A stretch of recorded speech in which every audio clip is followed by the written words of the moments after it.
अस्सलाम वालेकुम व्यूअर्स, मैं हूं आपका अपना एस्ट्रोलॉजर मोहम्मद सत्तार बाकर। मार्च 2025 आपके लिए अमूमी तौर पर एक अच्छा महीना साबित होगा। आपके बुर्ज का हाकम सियारा मरीख एक मजबूत पोजीशन में होगा जो आपके इत्मीनान में इजाफा करेगा और आपके मुख्तलिफ कामों में कामयाबी हासिल करने में आपको मदद देगा। ताहम महीने के पहले निस्फ हिस्से में सियारा शम्स की पोजीशन आपके लिए ज़्यादा फायदेमंद साबित होगी, जबकि दूसरे निस्फ हिस्से में सियारा शम्स आपके चार्ट के 12वें घर में दाखिल होने से कुछ मसाइल पैदा हो सकते हैं। इसके अलावा इस महीने में सियारा तारत की पोजीशन आपके लिए ज़्यादा बेहतर और साजगार नहीं रहेगी। सियारा मुश्तरी की पोजीशन अमूमी तौर पर आपके हक में होगी और सियारा ज़ोहरा भी मस्बत नताइज आपको देगा।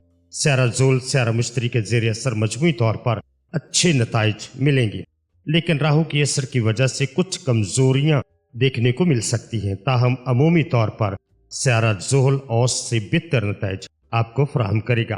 केतु का असर आपके लिए मुआफ़क रहने की उम्मीद है। मजमूई तौर पर आप मार्च 2025 में औसत से ज़्यादा बेहतर नताइज हासिल करने में कामयाब हो पाएंगे। मैं अपने चैनल पर आपको खुशामदीद कहता हूँ और मैं हूँ मोहम्मद सत्तार बाकर।